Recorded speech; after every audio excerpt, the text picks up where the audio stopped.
Hello everyone and welcome back to the SteemTrail Gaming Podcast. Today is the 2nd February of 2019. My name is Kralizec and I will be one of your two hosts for the evening, the second being Tygergamer. Hey Tiger, how you doing? I'm doing excellent. How about yourself? I'm actually doing quite awesome. I had a free day yesterday, so I wasn't doing shit. And I'm gonna have a new apartment in a month. Yeah, actually, stuff is looking pretty good, to be honest. Good to hear. So, let's talk video games. All right, let's do it. So, what interesting games did you play this week? Well, yesterday I got to try out the Anthem demo. Oh, okay. And honestly, it's just another typical run-of-the-mill third-person shooters with online elements. Yeah, that's a good description. So, obviously, you know, Anthem has been the big talk of the week. So, but before we talk about, like, its problems, let's actually just hear, did you enjoy it? Or was bad? Was it good? Did you encounter any of the problems? The one thing I enjoyed the most was the story that the demo told. Okay. And of course, with Bioware making the game, even though this is a typical third-person shooter, they are great at world building. And I'll give them that. Yeah. Well, But the rest is just meh. So, you know, obviously I could have tried Anthem out as well because the free demo is available. It's even available right now. So if anybody wants to go try it, download Origin, download Anthem, you can play. But the reason why I haven't tried this, I know it's probably a silly reason to, like, have the people out there, probably more. I didn't want to download Origin. Literally, I was like, okay, Anthem sounds, it could be fun for a little while, but I really don't want to download Origin.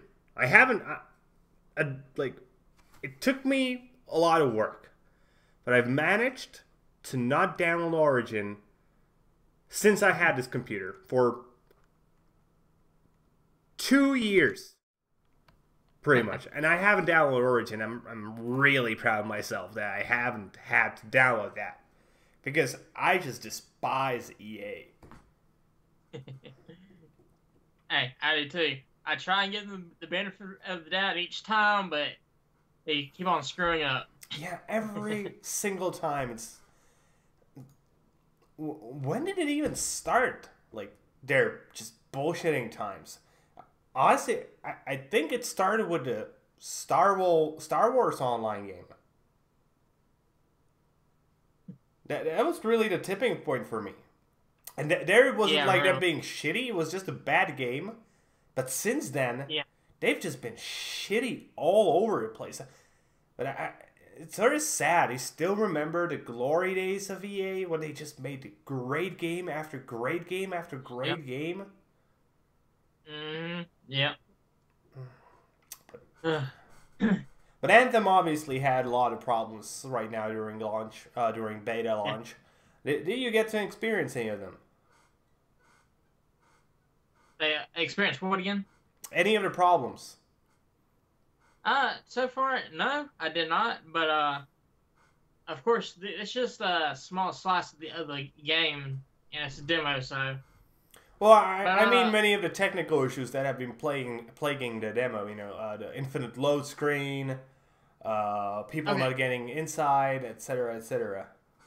Now that, I actually did experience that earlier yesterday when I first tried to play the demo, but I sat there for like 20 minutes waiting for it to load, and it would load, so I was like, okay, I'll come back to this, and finally I got into it like around 3 in the afternoon. So, but other than that, no problems. But I will add one more positive thing to this, and that is this this just demo. So if you have a mild interest in this game, instead of like shelling out $60 to buy this game, you can go and try the demo to see if you like it or not. And I'm glad to see that more and more developers are starting to do that this year. So, Yeah.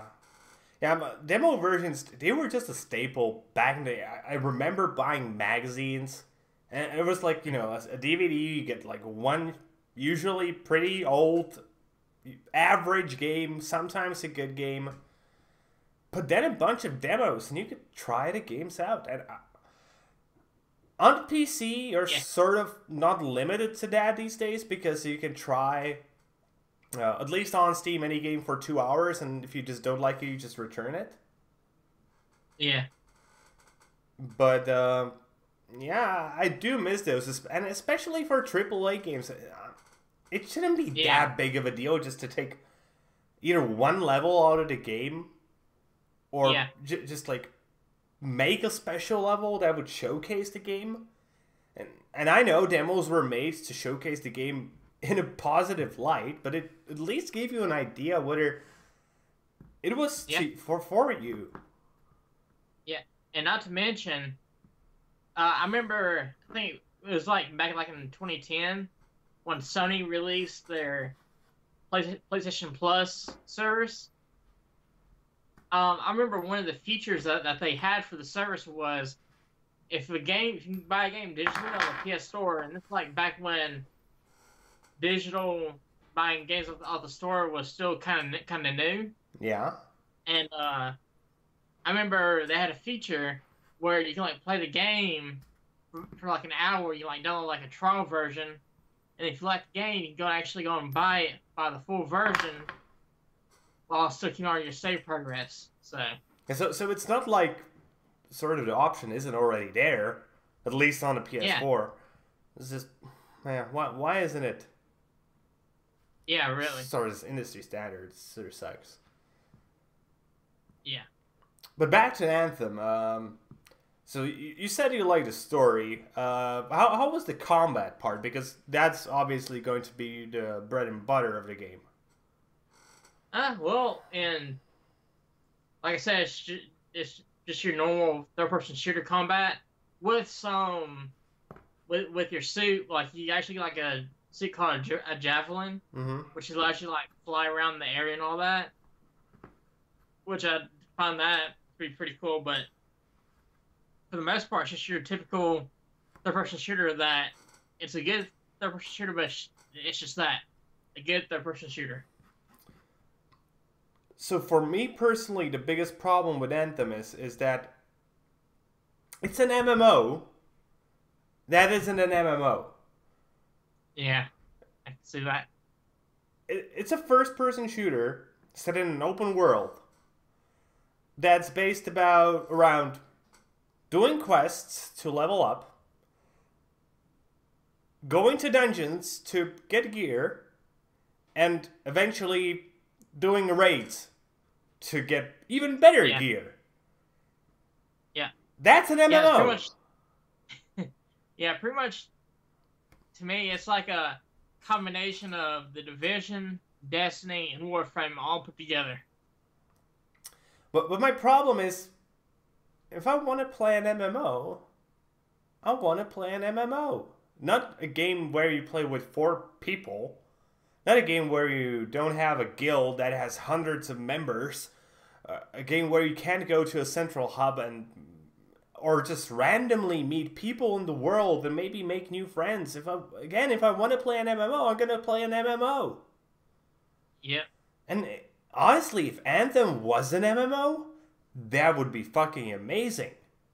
That would be a game I could like literally see myself dedicating hours and hours of my life to. But it's not. So I don't care. Because there are so many shooters out there, and yes, most of them don't look as good as Anthem. Most of them will probably have probably worse combat than Anthem. But I don't know, it's just not appealing to me. And honestly, I don't think it will be that big of a hit as many people think it will be. I don't think it will be. I'll be shocked if it actually turns out to be a hit. Yeah, so they're like literally their only choice to be really great, in my opinion, to like in terms of actual money performance, is to do so well on the world building that people want to explore the world.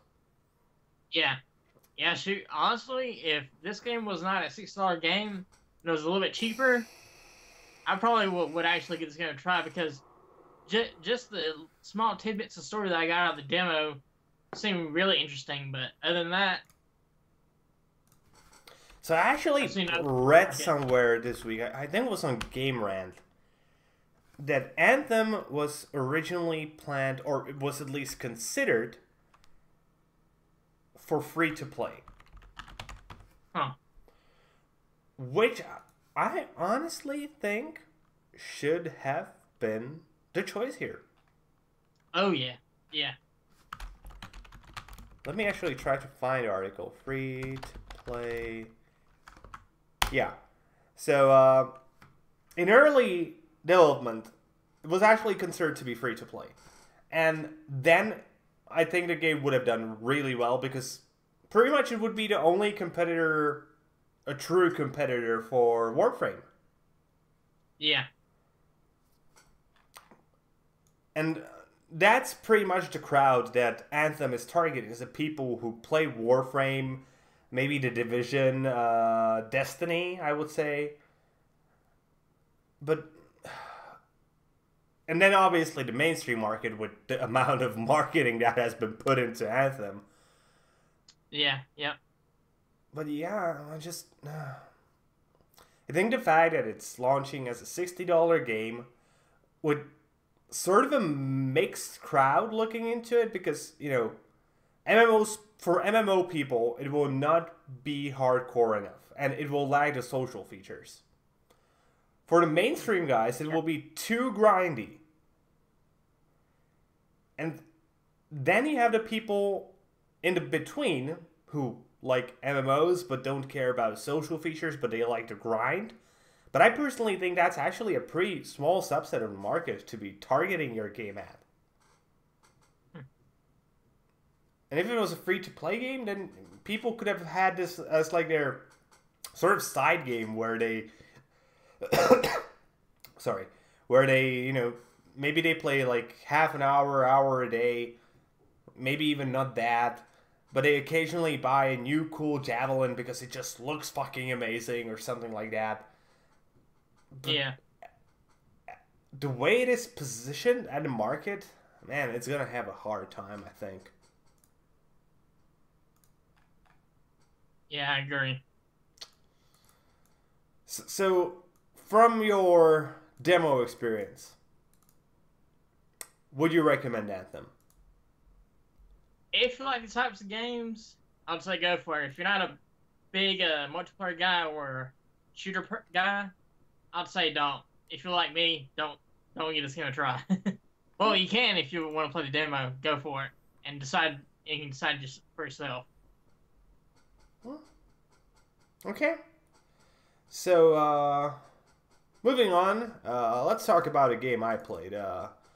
This thing is called Klaus. And it's a puzzle platformer, which actually has just amazingly stylized graphics. While not like, I don't know what to call it even. It's just like, it just looks amazing. And for anybody who's watching the show, just look at the screen. They have a trailer running there. And in terms of its gameplay, it's quite interesting. It has a lot of mechanics. So they're playing as this guy who was just sort of woke up somewhere without knowing who he is, in sort of this strange facility, and you're just trying to get out and figure out what the fuck is going on. Eventually, there are more and more mechanics introduced. I'm just at a point where you get a second character to play with, and you're controlling actually both of the characters at the same time, which is actually quite interesting because, you know, at times you need to get them both through the same place. At other times you need to use only one. You need to figure out which one and how to use them. Each of them has different abilities. Yeah, it's really cool. Also, I'm really glad that my epilepsy is not triggered by light, because right now I would have a seizure. The game's trailer is just seizure-inducing. The game for some... and like half the game is seizure-inducing. The game doesn't have a seizure warning for some reason. This game should really have a seizure warning. Yeah, it should. So, yeah, I know, I actually really like it, and I've been having a lot of fun with this. I'm not sure if I'm going to make a review of this. I just made a platformer review, and this one, while good, it's not that, you know, out there. What's it? I don't remember its price. It's is it $12.49? Yeah, it's $12.49, which is actually, I think, a pretty steep price for this, especially in euros. So I think it's gonna be $15 in the US. I think a more appropriate price tag for this would have been €750. That would mean $10. So once it drops under that price, I think I would give it a happy recommendation. But at $12.49, I know, you can get better platformers, to be honest. It's a cool one. It has a cool story. So if you enjoy storylines, yeah, then Klaus might be for you. But these days, in the end, you can just watch a game for the storyline. So maybe do that if you really just want to see the storyline. Yeah, that's my opinion of Klaus. I know his one was pretty quick. So what about you? Did you get to play anything else? Because I haven't. Yeah, the last game I got to play, and I pretty much have been playing it this whole week, since Tuesday, since release, and that's Kingdom Hearts 3. Oh man, I did not expect that you would play that. It's like, of course you that's totally not your thing. Like, you haven't been talking about this at all. So how is it? It is freaking excellent. Like the gameplay, like in this game, you go through like 8 Disney worlds, and like each world has like the typical combat and all that, fighting various different enemies. Along with each world also has its varying side activities as well. Like for example, the world based on Toy Story, it's called the Toy Box, and in that world, you actually can like pilot mechs called Gigos to fight other mechs. Okay. Which I think is pretty cool. Yeah, that does sound cool, to be honest. Yeah, and then another one of my favorites is the Pirates of the Caribbean, where you can actually get your own ship and you can like actually upgrade it to become even more powerful. So there's all these kinds of different stats that you can do along with the main story. And just so y'all know, it took me 35 hours to complete the story.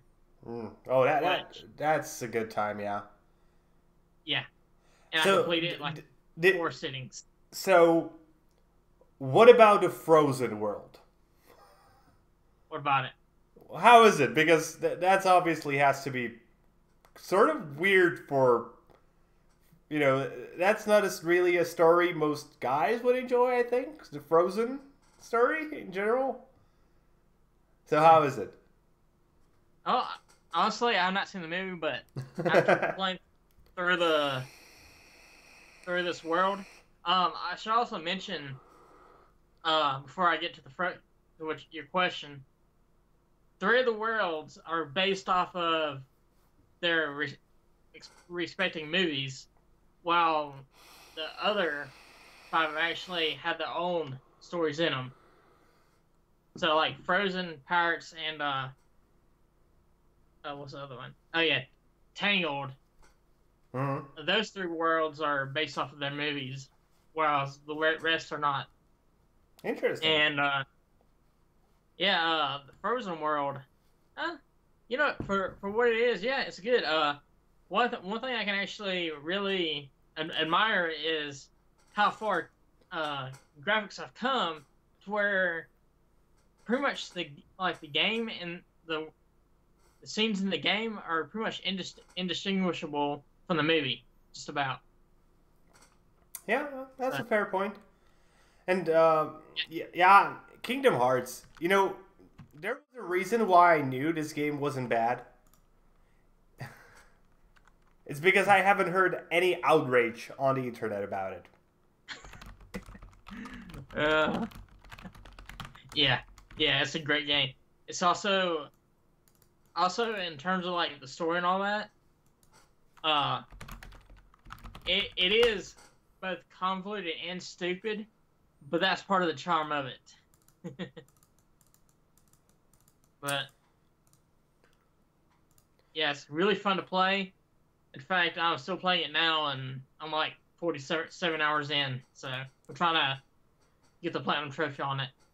A little tiny bit off topic of a question. Yes. Have you ever thought about the fact that Goofy is a dog who owns a dog as a pet? Goofy has a dog? Yeah, Pluto. That's Mickey. That's Mickey. I thought he was Goofy's. No, that's Mickey's. God damn it. But still, why is one of them a person and one of them a pet? It's Disney.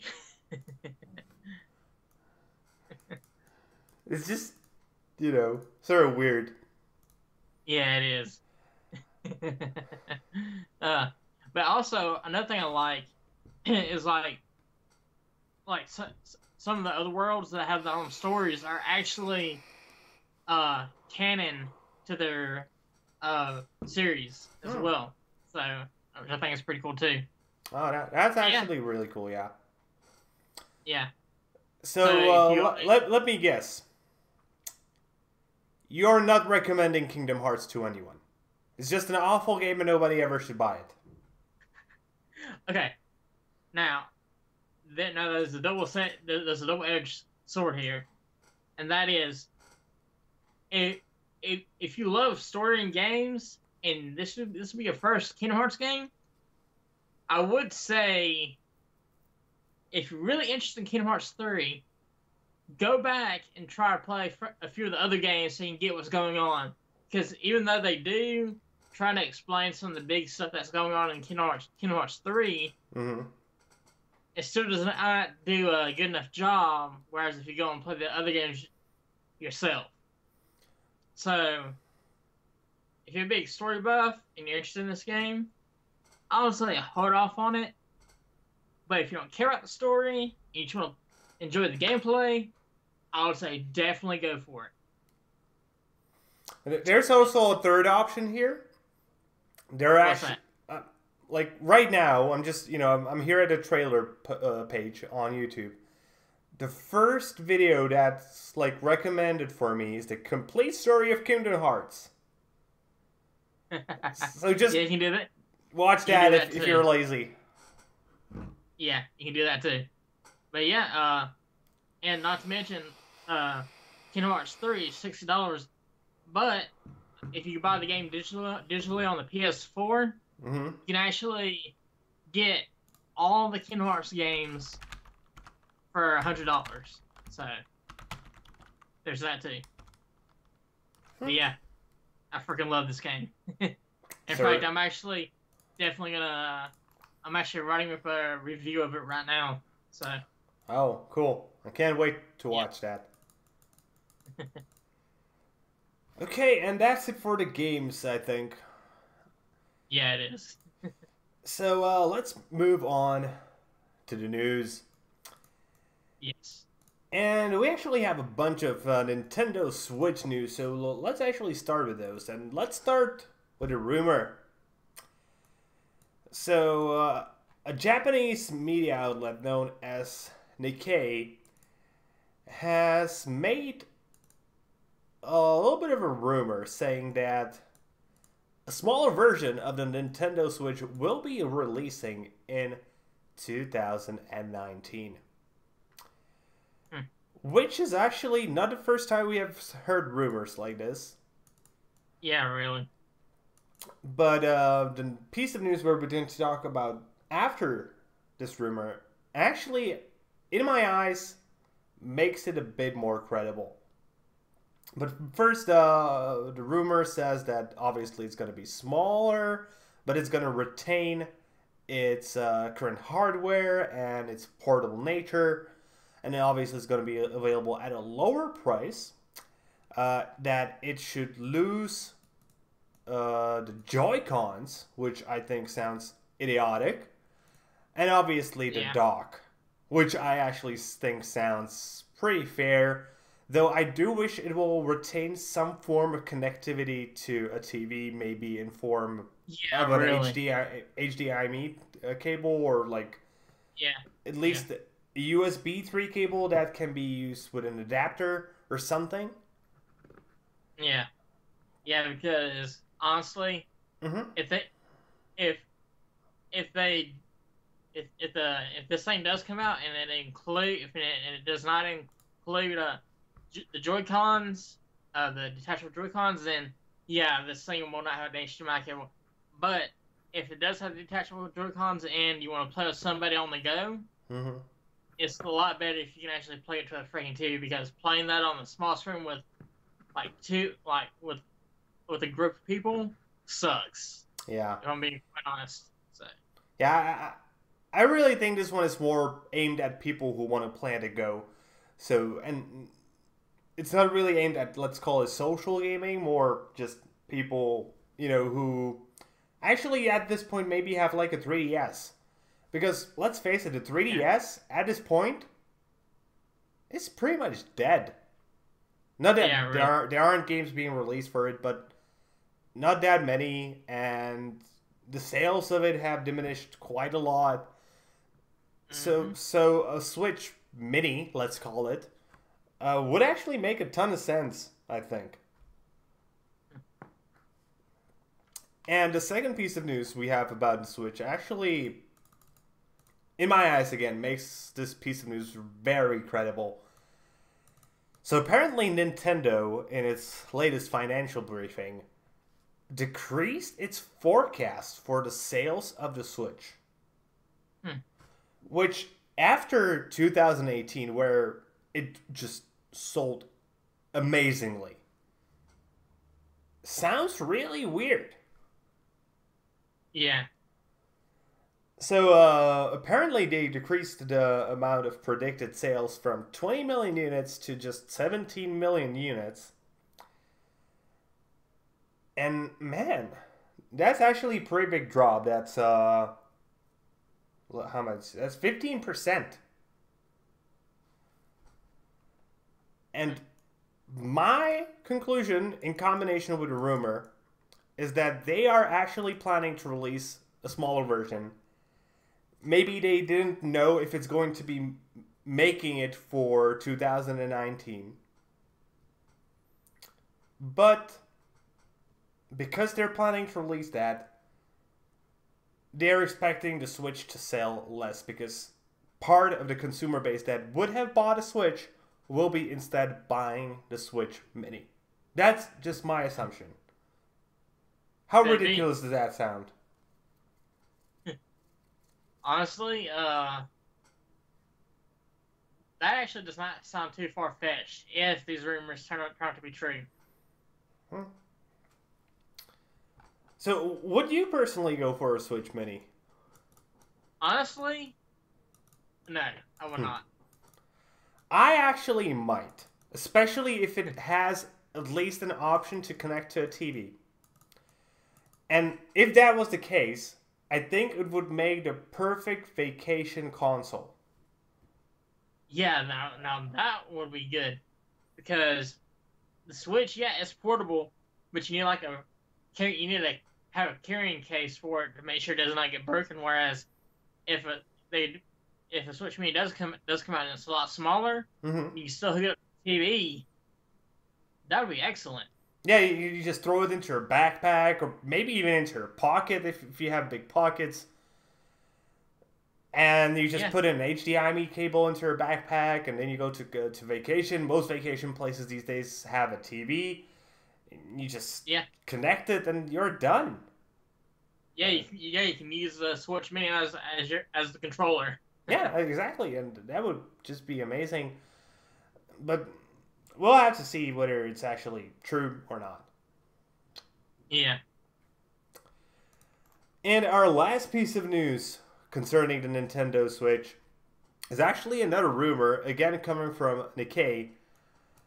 And this time, they're claiming that Nintendo is working on a premium, which means like more exclusive in this way, like more services, version of the Nintendo Switch Online service.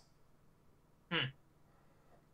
We don't have any information of what services should reportedly be, or what the pricing will be, or even if this thing is just fake news. Hmm. But honestly, I don't think this sounds that far-fetched. So I sort of wonder, you have a Nintendo Switch. Yeah. What are some features you think would be a good inclusion? Oh, the big thing, even though right now they're already charging 20 bucks a year for online on the Switch. Because One they're of the big things, consoles? yeah, I know, Sorry. but I'd like to mention up until September, online was free. So, but back to your question, uh, the biggest thing, even though you have to pay for online, they need a better infrastructure for the online service because it is still crap. But would you really want that to be a premium service? No, but I'm just saying, if they need it to make it premium, I'll say, hey, if you make online better, go for it. And also some other stuff. I know they're already offering free NES games a month Mm-hmm. for people that pay for online. I would love if they started adding some of the other older consoles to the online service as well, like N64 games or GameCube or SNES. No, that would be good. That's actually, yeah, that I think could be done fairly easily. Yeah. What I personally think should be done for the premium service is maybe stuff like exclusive early access to game. Hmm. You know, like Nintendo titles, you could just get them like maybe if you're in the Western world, you would get them at their Japan releases. Hmm. Or and if you're in Japan, you get them an even week earlier or something like that. And that again seems like a fairly easy thing to do. But otherwise, I personally am not that big a fan of paying for these kind of services unless they literally include access to games. You know, unless you're buying like a streaming service for game, not streaming, just you know like you just get the games when you're paying $20 a month. Obviously, it gets cheaper for you because you don't have to buy the games, But on the other hand, you're Yeah. providing a steady cash flow for the company, and they know they will get your money. So that would personally be the thing that could sway me towards such a service. Nothing else, to be Yeah. honest.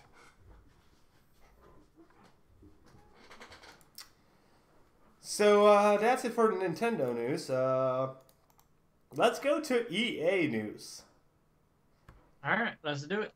We have one that I think is just awful and one piece of news that is just great, in my opinion. But everybody knows my opinion of EA. I hate them. Yeah.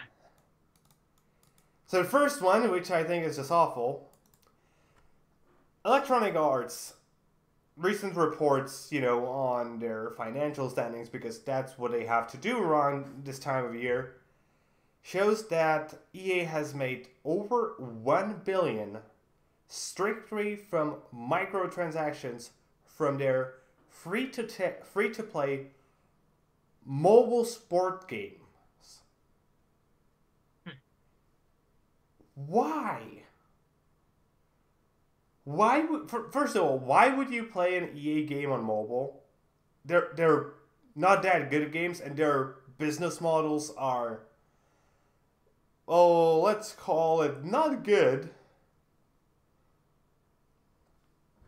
But on top of that, mobile sport games? So reportedly, 490 million of that 1 billion is coming from a single game.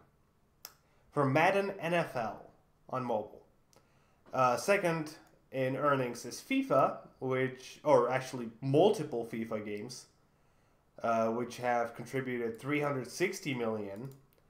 And 140 million is coming from NBA Live Mobile Basketball, and other games have earned, let's call it very little, because they earned just over 1% of the total.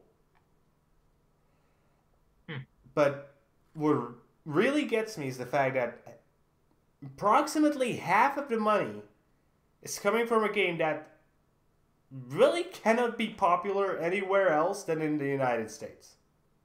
Yeah. Which suggests to me, and I'm sorry to you, that Americans are idiots.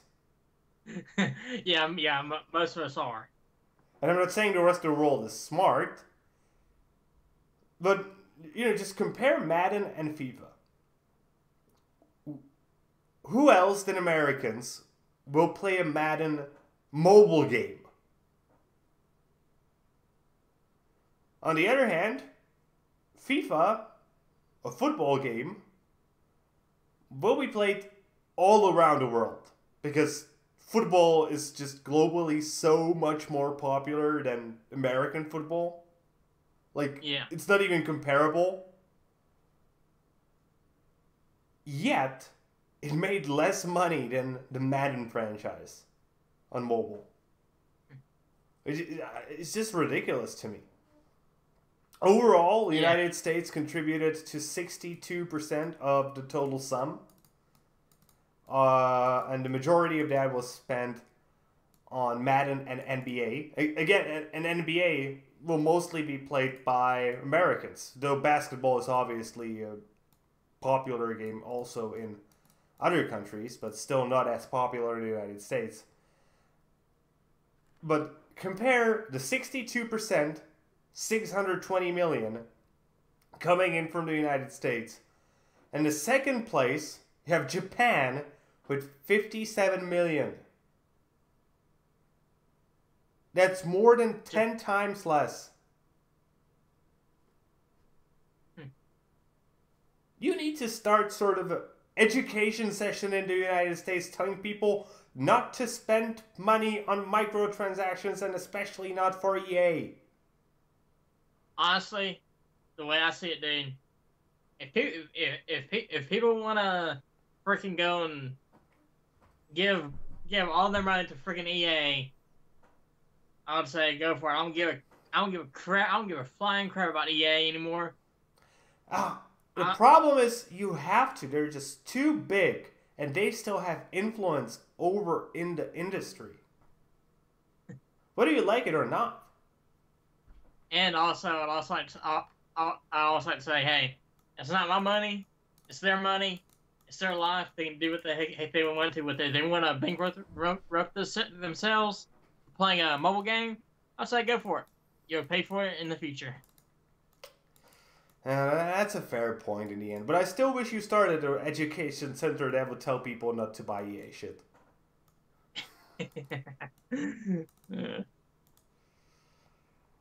At least the second piece of news about EA is cheering me up. As apparently, since January 31st, EA is no longer selling FIFA points in Belgium. Which obviously is not that big of an impact on their business because Belgium is actually pretty small. But it's a start. Yeah. Apparently, very similar laws are in place in the Netherlands, so there's a chance that they will have to pull out in the Netherlands as well. They also published a statement about this, saying, "Why we are taking this action, we do not agree with Belgian authorities' interpretation of the law and we will continue to seek more clarity on the matter as we go forward. The impact of this change to FIFA Ultimate Team in Belgium is not material to our financial performance." Which I will sort of give them, it's probably not going to impact them very much financially. But man, in a public sort of statement perception thing, this is just great.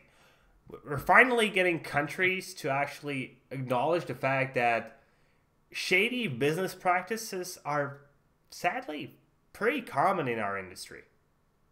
Yeah. Yeah. So do you think this should happen in more places?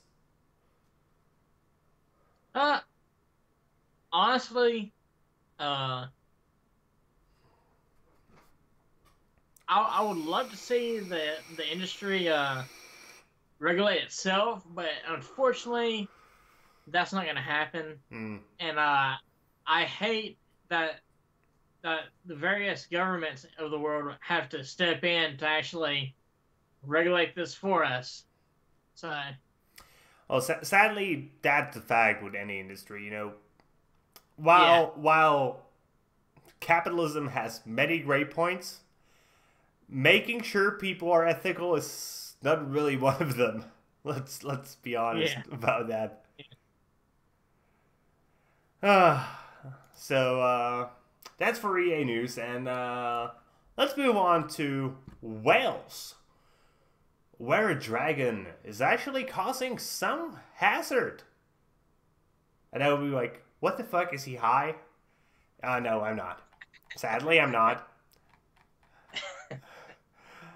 So there's a statue made by a local sculptor named Simon O'Rourke, which, if ever is a Scottish name, that's a Scottish name, man. Even though he's from Wales, but so he made a sculpture of one of the Bethesda's Skyrim dragons. The sculpture is called Drake Dwyer, and he's been dubbed the Dragon of Bethesda. And he's actually made out of an oak, and he's massive. He's 6 feet and 6 feet tall and 12 inches wide.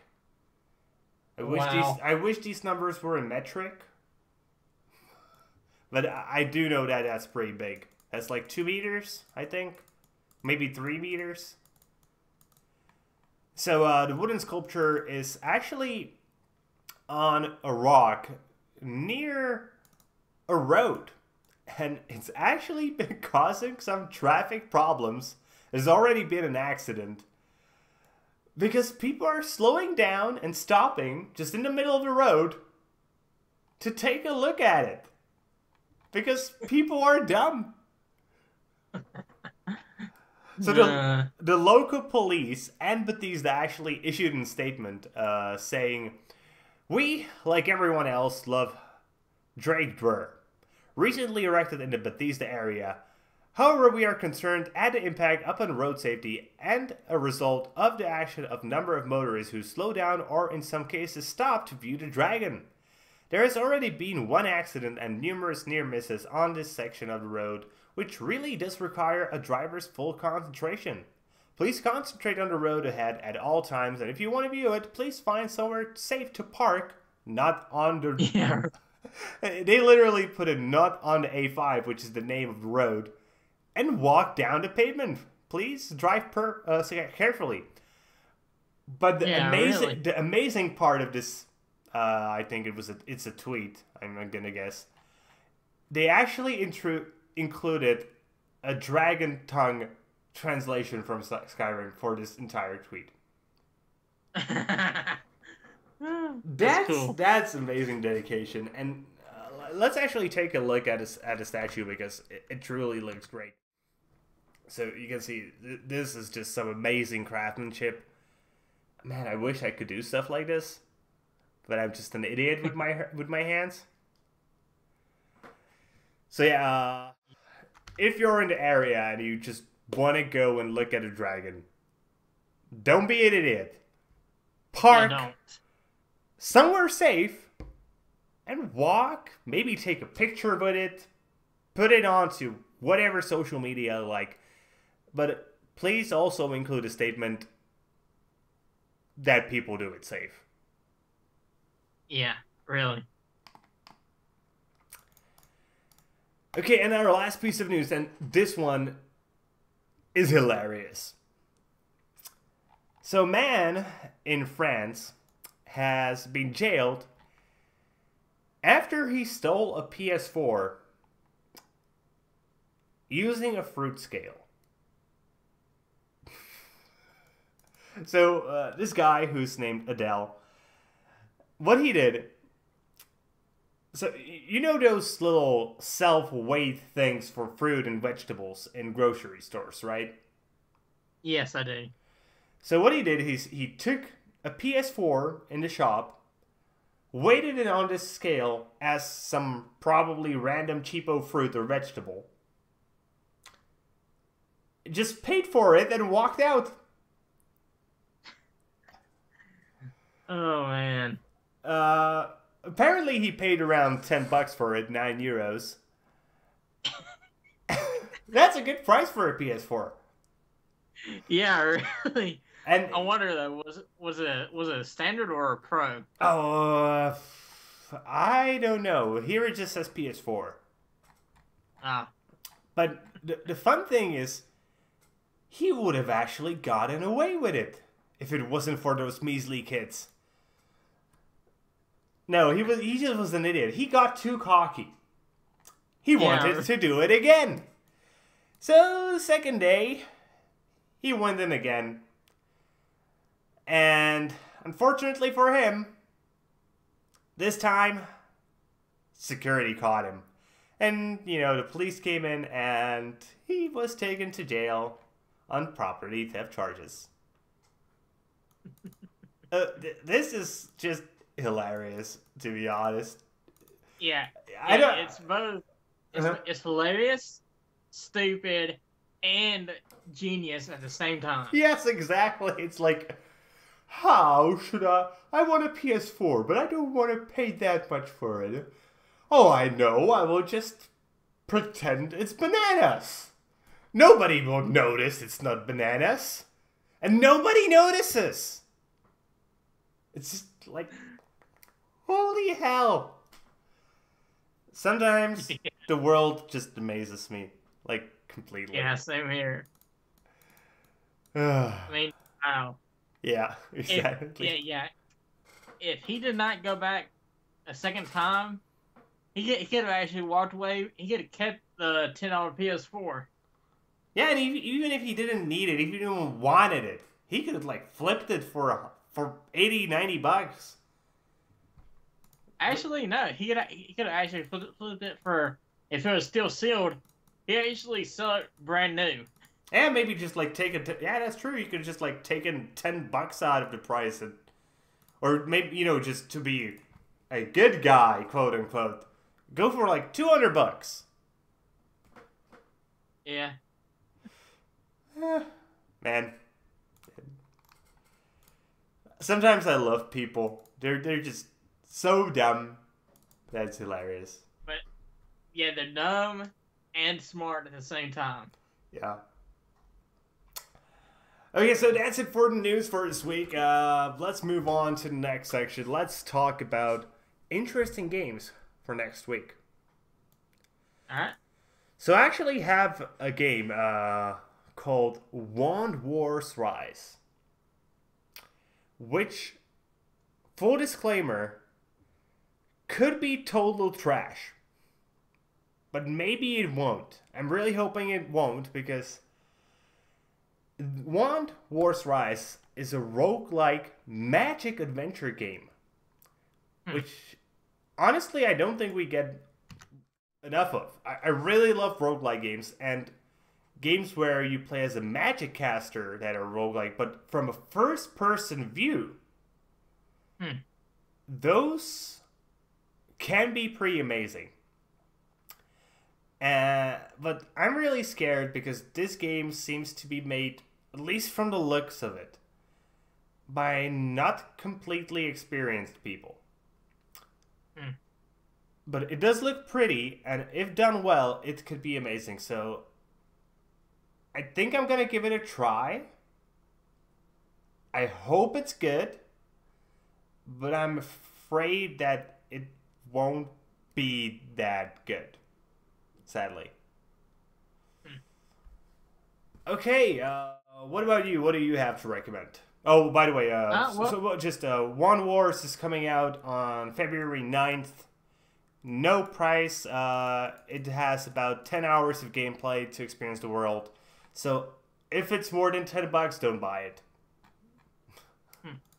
Okay, your turn. The game I would recommend is a game called Wargrove, and it's inspired by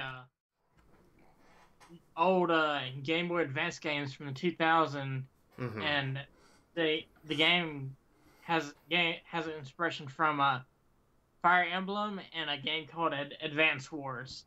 And if you love those games back in the day, you might enjoy this as well. So it's a JRPG. It's more like I would say more like a JRPG but instead of turn-based, it's actually like a strategy game. Oh, so like Heroes of Might and Magic Light. Yeah. You can go with that. From the looks of it, this could be actually...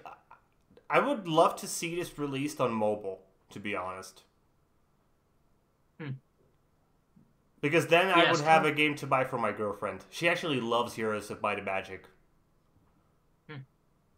Yeah, Wargrove is coming to both PC and Switch, I believe, Tuesday. And I'm guessing it'll be around $20, possibly. Yeah, on Steam. Let me check if there's a price on Steam. Yeah, on Steam, it's €16.99. So yeah, that's $20. Okay. And you can actually already buy it there on PC. Huh. Okay. So if you're a PC gamer, you can just go and buy it. Okay. Okay, I have one more game to actually that I think looks interesting for next week. This is a game called Parse Ally. Parse Ally. This game is coming out on February the 4th. Sadly, we do not have a price, but this just seems to be a voxel graphic shooter. And it actually looks pretty decent. I might give this one a try.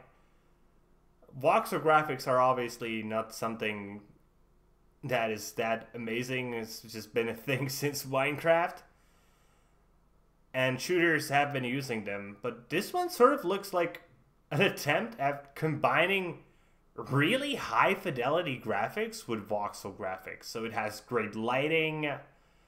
And that actually, I think, elevates the graphics a lot. So that, I think, might be a good thing to try out. So yeah, this thing looks really interesting. I'm gonna try this one probably out. Anything else you have to recommend? Unfortunately, no. What about you? So I sort of do. Sort of. Because this is a game that is only rumored to come out, to be coming out. So there was a leak made by a YouTuber who's known as the Quartening, and apparently a Battle Royale version of Titanfall should be releasing Monday. Huh. And it should be free to play. And it's actually going to be really easy because, according to the leak, the game should be announced sometime today. And so I would be on the lookout for this one. If you see any announcements or if the game actually releases on Monday, I would highly suggest you at least give this one a try, especially if it's going to be free to play, because Titanfall was a pretty good game. Well, not, the Game of the Year material, but... Yeah, unfortunately. Yeah. But as a free-to-play game, in the most popular genre of fucking ever, yeah, give it a try. Maybe you'll like it. Maybe it could eat up some of the Fortnite's popularity, though I doubt that. Yeah. But yeah, I mean, if this turns out to be true, and if it's coming to consoles as well, I'll definitely give this a try if it does come out. That'd be awesome. Okay, so that's recommendations, news, games we played. I guess it's time to shill. Yep. You want to go first? Yeah. You can find me on YouTube as Tygergamer. You can find me on Steam at Tygergamer. And right now, I'm doing a Let's Play of Red Dead Redemption 2. And I'm also working on my review for Kingdom Hearts 3, so look forward to that. And you can find myself on YouTube as Kralizec Gaming and on Steam under the name Kralizec. I make reviews, I talk about some interesting games every single day, and I also, on my Steam blog, do a little bit of science news. So if you're interested in science and gaming, I'm your perfect guy. And with that being said, that's going to be it for today, guys. We hope you enjoyed today's show, and if you did, please consider giving us a thumbs up here on YouTube and subscribe to the channel. If you are watching on Steam, maybe you want to give us an upvote and follow the blog. Either way, be sure to leave a comment and be sure to tune in next time for more interesting gaming stuff. See you guys later with more gaming content. Yeah, have a good one.